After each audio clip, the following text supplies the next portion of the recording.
Welcome back to Sunday Lake. Dave Danis along with Mike Motherway. The 20 Super Stock Hydro National Championships.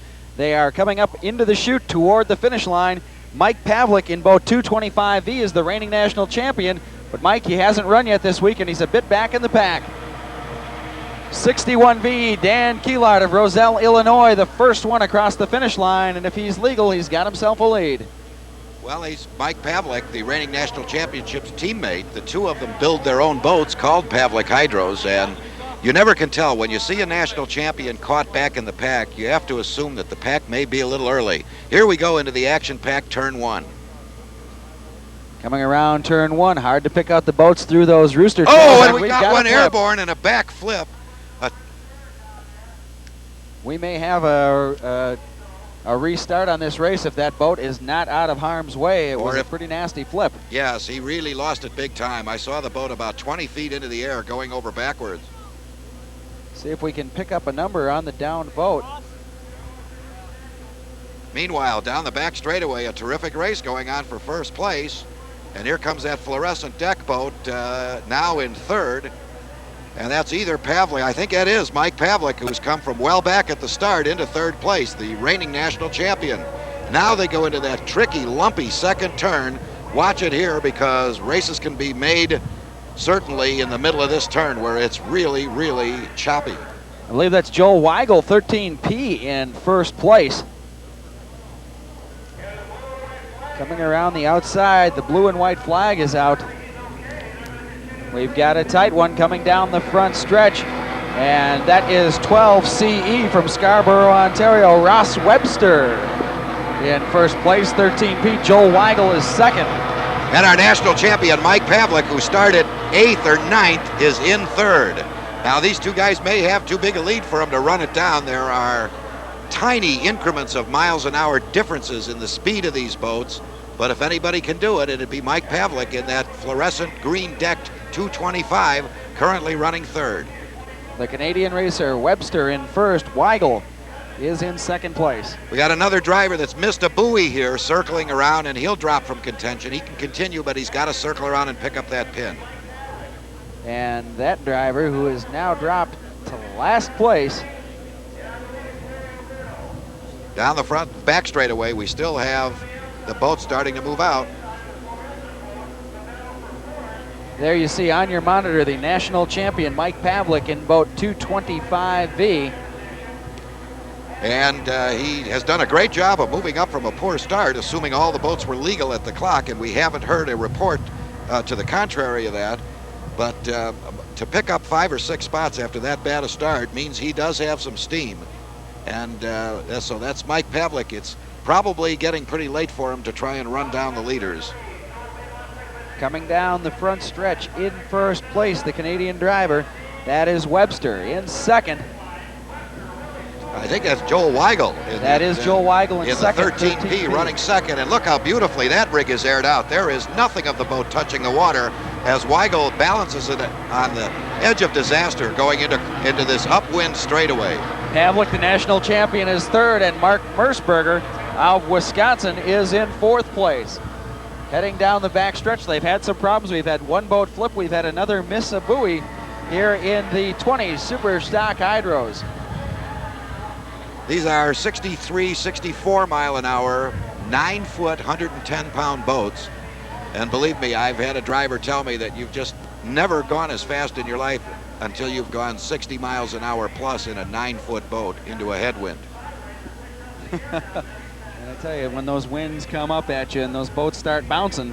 Well, the big problem in the hydros, David, is air. They trap air underneath and they can explode over backwards with hardly any warning at all. And then in rough water, the boat bounces out of the water, traps twice as much air, and it'll just spit you out 50 feet. We saw that happen the other day. A boat came out of the water quite a bit.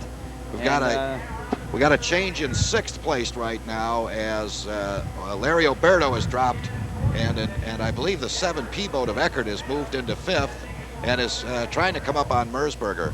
We're on the checkered flag lap, though, and right now it certainly is going to be the Canadian driver's race to win or lose. Here he comes. Look at this for second. Here comes Pavlik, a mistake by Weigel in the corner, and Pavlik trying to take advantage of it. This is the national champion. He's just not quite going to get it done. Mike Pavlik, as Joel Weigel, by the barest of margin, was able to hang on to second place right at the finish. It was Eckert moving into fifth ahead of Oberto. And look at this race for 7th, 8th, and 9th. 3 boats, including Hooten, in the 4F. And Hooten will take 7th, but boy, I tell you, for places 4, 5, and 6, 4 was Merceberger, 7P Eckert was 5th, and 24R Larry Oberto was in 6th place. So one of the more exciting races we've seen today from an action standpoint. We had a boat flip, we had a boat go out of the course, and we had some real battle for 2nd and 3rd place. Right, and a great drive by the reigning champion, Mike Pavlik, who came way up from back of the pack to grab 3rd place and almost 2nd. Let's take a look at the replay of the finish. And here we go into it. The Canadian driver in the boat with the CE, 12 CE, Ross Webster, coming across in 1st place. Now watch, though, as we go to this 2nd place race. Well, we won't see it there, but 2nd place between Weigel and Mike Pavlik. Certainly an exciter was Weigel held off Pavlik, and Mark Merceberger of Franklin, Wisconsin, coming in 4th. We will wait for some official results to be posted and take a break. We'll be back with more racing right after this.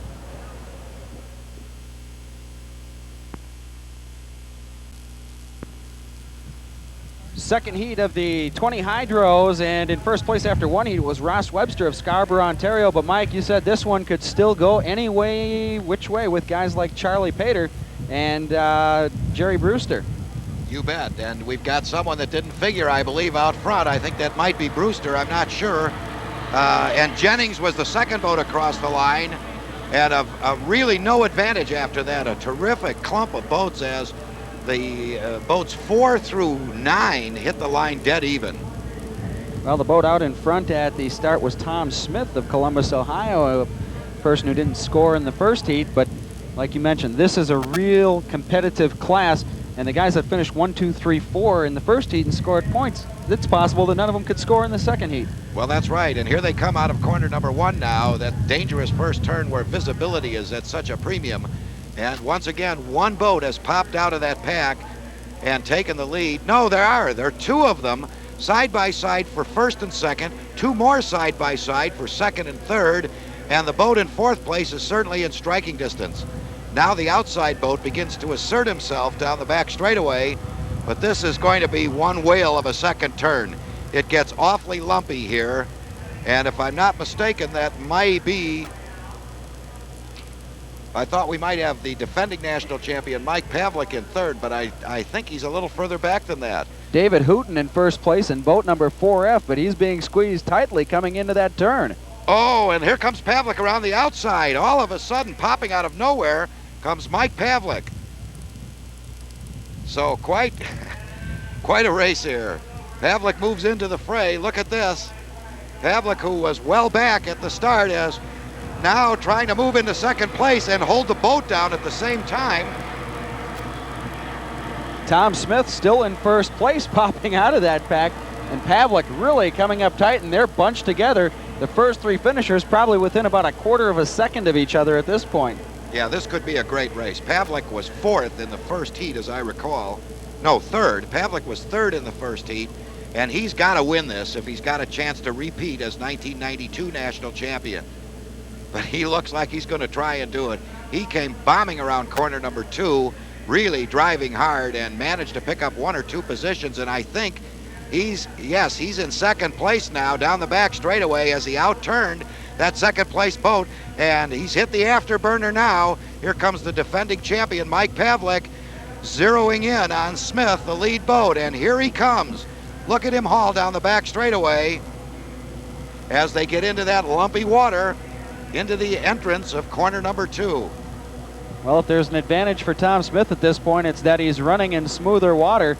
But Pavlik coming up on the outside, and he's making his move now to come around toward Tom Smith. Pavlik catching up. He's got the back of the boat to the front, and Pavlik overtakes Tom Smith on the outside. Really driving like crazy as Mike Pavlik was moved up from back in the pack to challenge now for the lead. Here they come now with the 1-lap flag, the white flag showing, and Pavlik holds the nose down and takes over the lead from Smith as the white flag comes out indicating 1 lap to go. David Hooten in third in 4F, and number 7P, Steve Eckert, is in fourth place. Heading down the final time around the lake, around Sunday Lake, here in the second heat of the 20 Super Stock Hydro Finals. Smith and Pavlik running just about even around that back turn. It would appear now that Pavlik has jumped out to about a 2 boat length lead over Tom Smith, and Smith seems to be having a bit of trouble in the wake of Mike Pavlik. That's exactly right, David. Pavlik made Smith jump his wake as they came out of the turn, and that always costs you a couple of boat lengths. So Mike Pavlik regaining his national championship form here in heat number 2, and once he's got out in front, he's really cooking, and this will be a well-deserved heat win for him because he flat outdrove the rest of the troops around the corners. Pavlik's really opened it up now. Smith in second, but watch the race for third and fourth place. In fact, they're catching up to Tom Smith right now. They're about to eat Tom Smith's lunch here in the final corner. 2 of them, they're going to make a bologna sandwich out of them, and this is going to be tough because that's a lumpy corner, and they're trying to chine for second place. Look at this race coming out of 2 down the home stretch for the checkered flag. David Hooten is one of those boats in the 2-3-4 position. Tom Smith also alongside. It's going to be Pavlik winning the second heat. And you hear the hand for Pavlik, the second boat. Will it be Smith or will it be 7P? Oh, It'll 7P. be 7P, Steve Eckert. Smith to third and David Hooten in fourth place. What a race for the first 4 places in the 20 hydros.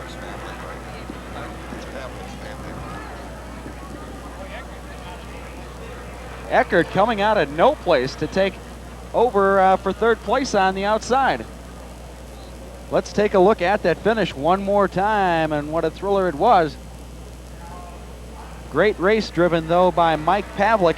Watch him move up and hold the boat down at the last minute. Now, I think we're on Mike here as he comes in, takes the checker, and gives the high sign. And there's your winner in the 20 Super Stock Hydros. But it's going to be interesting to see how the points came out, because Merceberger and Webster did not figure in the top 4, and neither did Joel Weigel, who was in second place. We have Pavlik, who should, we say should, have wrapped it up with the points, finishing third in the first heat and first in the second heat. Right, that gives him a total of 625 points, and as you said, I didn't see Joel Weigel. Was he a factor at all? I was busy watching that dice for first, second, third, and fourth position. Smith, of course, we didn't have him in the point total in the first heat. Eckert did not place well at all in heat number 1, so a quick off the top of my head count would say that Mike Pavlik is probably repeated. And what a well-deserved championship, because he went into the first turn behind 3 or 4 boats, and what you lose, the 6 or 7 boat lengths that cost you, could have been the whole race right there. Mike got in the back of the boat and drove just beautifully and very, very aggressively, and managed to make a last lap pass, giving him a real good shot at repeating. Well, what we mentioned coming into that race is that the guys that scored well in the first round